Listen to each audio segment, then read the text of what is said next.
baiboly? Ahoana ho ny baiboly? Fampianarana ara-baiboly mitohitohy arahanao eto amin'ny Open Radio, iarahanao amin'ny namana Richard Andrianjatovo. Ahoana ho ny baiboly? Ahoana ho ny baiboly?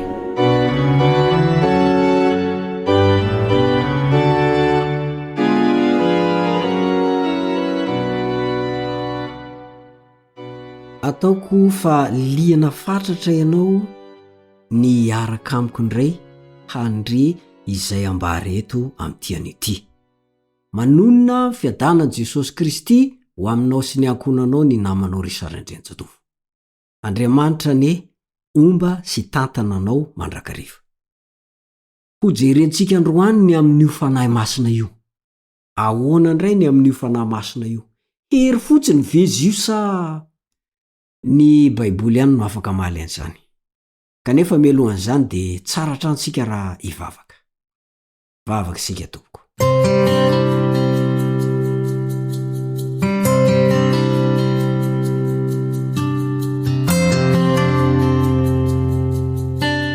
Rainaizy an-danitro, sotra fa nomeno anay ny lesona rehetra tany aloha tany, ary ho lesona vaovao indray ny ianaranay amin'ity an'ity. Dia ny makasika ny fanahy masina. Mamela nefa ny heloko satria mpanota ihany aho. Tsy mendrika aho, tsy marina aho, tsy tanteraka, koa dia amindreo fo. Toy izany koa ity namana izay miara-mianatra soratra masina amiko ity. Ianao amela ny fahatsony, hita azy, hijery ny famelomantena ny rehetra, ny ankohonany, ny iza ao anatin'ny fianakaviana. Amin'ny anaran'i Jesosy no angatana izany. Amen.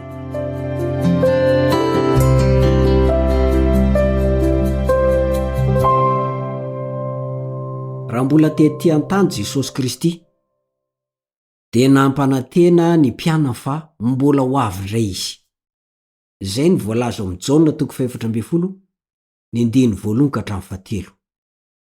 Ho avy indray aho izy ka ndray anareo ho any amiko. Ko aza malahelo ny fonareo?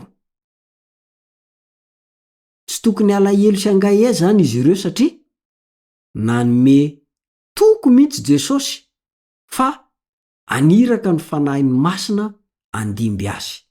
Zay mantsy ny voalazan'ny Jaona 4:12, ny 9:12 sy 7:12. Efa hitanao ngamba zay andininy zay a? Jaona 4:12, ny 9:12 sy 7:12. Toy izao vakony amin'ny anaran'i Jesosy.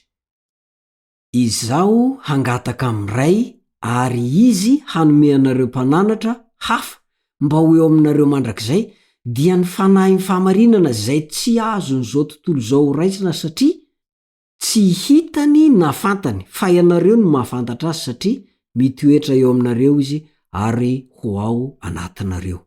Mazava eto aloha zany a, tonga dia miavaka mihitsy hoe Jesosy le miresaka, dia ilay iray no hangatahany, ary le fangatahana dia ny anomezana ny fanahy masina an'ireto mpianatra reto. Hitanao amin'izany fa tena telo izay iray marina Andriamanitra. Jesosy le mpangataka, ny iray no nangatahana, ary ny fanahy masina le fangatahana tiana ho amena an'ireto mpianatra reto. Misy eto ny fiaraha-miasan'ny Andriamanitra telo izay iray. Ny fanahy masina no solontenan'i Jesosy Kristy eto amin'ity izao tontolo izao misy antsika ity. Zany hoe tsy misy dimbo na solontenan'ny zanak'Andriamanitra eto ambony tany afa-tsy ny fanahy masina irery ihany. Tsy maintsy niala teto mantsy Jesosy satria iny Jesosy Kristy iny dia nitafinofo. Tsy nahafany nanerana amin'ny planeta rehetra izy manambatana mitafinofo iny. Dia tsy maintsy ilaina nefa ny mamita ny afatra, andresy lahatra mpanota, anaiky sy andray ny asam-panavotana ataon'i Jesosy Kristy, tsy hoe ao Jerosalema ihany, na hoe Jodia ihany, fa hatrany amin'ny farany tany mihitsy. Dia ny fanahy masina no afaka hanao an'izay asa zay. Ny fanahy masina ny tsara toerana amita izany andraikitra izany sady anoho izany ary iray amin'ny asany ene zany hoy ny Jaona 4:9 satria Jesosy de niteny eo amin'ny Jaona 4:9 fa raha tonga ny mpananatra zany le fanahy masina de ampihaiky izao tontolo zao ny fahotana sy ny fahamarinana ary ny fitsarana. Zay no asa ny fanahy masina. Misy eto zany ny fahaizan'Andriamanitra telo zay ray miara-miasa ary tsy misalovana ndraikitra tanteraka reo. Samy manana ny azy. Andeha rodinitsika ny ambaran'ny Baiboly mikasika an'io fanahy masina io. Voalohany indrindra de ho jerentsika ny maizy ny fanahy masina. Ny fanahy masina de manana saina, manana fihetseham-po, manana sitrapo. Milaza amintsika zany fa manana ny maizy azy ny fanahy masina. Manokana mihitsy izy fa tsy rivotra na hoe hery fotsiny araka ny fampianarana miparitaka etseroa. Ho jerentsika tsirairay ny momba an'ireo. Ny saina aloha. Manahoana zany saina zany? Hoy ny voalazan'ny Romanina 8:17 ary zay mandinika ny fo no malala izay hevitry ny fanahy satria araka an'Andriamanitra ny fifonany ho an'ny olona masina. Misy saina sy mandinika zany io fanahy masina io. Ny Korintena voalohany moa de miresaka toy izao amin'ny 2:10 hoe isika no nanambaran'Andriamanitra zany tamin'ny fanahy fa ny fanahy mamantatra ny zavatra rehetra na dia ny saina lalina zay an'Andriamanitra aza. Fa iza ny olona mahalala ny eo amponin'ny olona afa-tsy ny fanahin'ny olona zay ao anatiny ihany, ary toy izany koa tsy misy mahalala ny eo ampon'Andriamanitra afa-tsy ny fanahin'Andriamanitra ihany. Misy saina sy mandinika io fanahy io. Mihaino sy mandre ihany koa izy. Zay voalazan'ny Jaona 4:9 sy 14. Jaona 4:9 sy 14. Satria raha tonga ny fanahy ny famarinana de izy hoy Jesosy no hitari-dalanareo amin'ny marina rehetra fa tsy teny ho azy izy fa zay ho reny de ho lazainy avokoa ary ny zavatra ho avy aza de ambarany aminareo. Izy ankalaza ahy fa andray avy amin'ny ahy izy ka anambara zany aminareo. Mihaino sy mandre ihany koa fanahy masina. Tsy vitan'izay fa miteny mihitsy izy. Miteny mihitsy izy. Matio 10:20 de misy an'izany. Matio 10:20 fa tsy anareo no miteny fa ny fanahy ny rainareo no miteny ao anatinareo. Jaona 4:9 ihany koa mbola azonao anamarinana zany eo amin'ny 13 teo. Ny asan'ny apôstôly 9:7 averiko ihany. Asan'ny apôstôly 9:7 ary ny Timoty voalohany 4:1. Timoty voalohany 4:1. Farano amin'ny Apokalipsy 2:7. Apokalipsy 2:7. Miteny io fanahy masina io. De fanambarana manaraka makasika an'izay fananany saina zay de afaka mijoro vavolombelona io fanahin'Andriamanitra io. Joro vavolombelona izy araka ny voalazan'ny Jaona 5:20. Hoy izy hoe fa raha tonga ny mpananatra zay irako aminareo avy amin'ray de ny fanahy ny famarinana zay mivoaka avy amin'ray de izy no ho vavolombelona hanambara ahy. Io fanahin'Andriamanitra io de afaka mijoro vavolombelona. Romanina 4:9 ihany koa de miresaka an'izay. Romanina 4:9. Raha toy izany ary ny voalazan'ny soratra masina de mazava ho azy tsy rivotra fotsiny io na hery fotsiny io fanahy masina io fa manana saina izy, misaina sy mandinika izy, mihaino sy mandre izy, miteny izy ary afaka mijoro vavolombelona. Zay le makasika ny saina. Fa ny makasika ny fihetseham-po de ho jerentsika hoe afaka mitia izany fanahy masina zany. Afaka mitia. toy zao ny voalazan'ny Romanina 10 ny andininy 70. Romanina 10 ny andininy 70 ary mangataka aminareo aho rahalahy.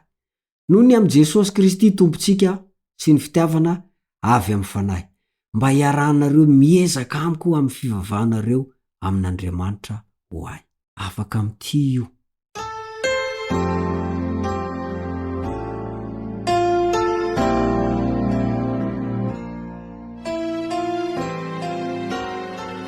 Mety malahelo ihany koa io. Zay voalazan'i Isaia 3:90 ny andininy 10. Isaia 3:90 ny andininy 10. Toy zao mivakiny amin'ny anaran'i Jesosy Kristy. Fa ireo kosa de niodina ka nanome alahelo ny fanahiny masina, de tonga fahavalony izy ka niady taminy. Mety malahelo io fanahy masina io. Araka ny voalazan'ny Efesianina ihany koa, aza manao zay mampalahelo ny fanahy masin'Andriamanitra. Raha misy miteny ratsy azy, araka ny voalazan'ny Matthieu 12 ny andiny 1:30 sy ny 2:30, dia mety malahelo io fanahy masina io raha miteny ratsy azy. Toy ny manohitra azy ny dikan'izany hoe teny ratsy azy zany. Tsy le teny ratsy entsika andavanandro reny, fa ny fanahy masina de mitaona ny mpanota anankiray ibebaka. Kanefa raha vo lavo ny foana zany, lavo ny isanandro sanandro zay, de zay le atao hoe miteny ratsy ao fanahy masina. Raha olazaina amin'ny teny tsotra de hoe ny fitohizana hanohitra lava ny fanahy masina, zany ny atao hoe fitenenan ratsy azy. Rehefa mitohy manohitra azy foana, de zany ny atao hoe fitenenan ratsy ny fanahy masina. Tadian koa fa malahelo izy rehefa mandainga aminy isika. Tadidinao ny tantaran'ny Ananias sy Safira, voalazan'ny asan'ny apôstôly 5 zany ny andininy 7. Fa nandainga tamin'ny fanahy masina i Ananiasy sy Safira. Ny vokatr'izay moa de maty izy mivady. Io fanahy masina io ihany koa de tsy azo atao ny maka fanahy azy.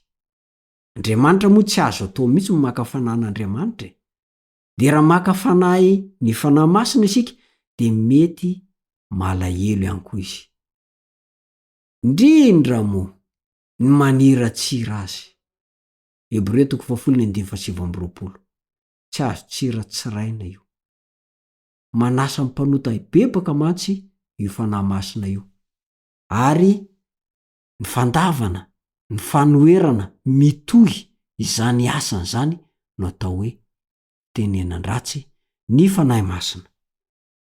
Io fanahy masina io ihany koa manana fihetsepo azy de mampionina ary mananatra ihany koa izy. Zao na 4:12 ny andiny 1, ny andiny 4:12, ny andiny 4:20 ary ny asan'ny apôstôly 7 ny andiny 1:30. Farany amin'ny androany de afaka manalalana ihany koa io fanahy masina. Zany moa de voalazan'ny Romanina 9 ny andiny 9:20 sy ny 7:20. Hita am'zany ny fanahy masina de tsy hery fotsiny, tsy rivotra io, fa tena manana maizy azy. Lava moa ny fandarana raha ohatra ka mbola tohizantsika ny hafa, fa hojerintsika amin'ny manaraka. De izao, aoka tsy hanao zay hanoherana lava ny fanahy masin'Andriamanitra io. Tena Andriamanitra io, Andriamanitra anankiray amin'Andriamanitra telo zay ray io. Aoka tsy hanome fanahy fitohinana na alahelo azy. Fa zay hitariany ianao de ekeo. Fantaro anefa, misy ny fanahy Satana mody miseho ho fanahy masina, mitarika anao ho amin'ny zavatra tsy mety. Sedrao amin'ny alalan'ny voalazan'ny tenin'Andriamanitra nevizany. Zay fanahy mitarika anao hanaiky sy hankatozy voalazan'ny tenin'Andriamanitra ihany ny tena fanahy masina. Fanahy mavita fagagana toy ninona ary ianao, kanefa misy tenin'Andriamanitra voadika ao, dia tsy fanahy masina zay fa fanahy ratsy. Hatreo ny fiarako aminao amin'ity anio ity. Mametraka amin'ny veloma mandra-pitafa aminao ny namanao Richard Andrenjatovo. Kasitrana tanteraka ny fiarahanao tamiko. Veloma tompoko.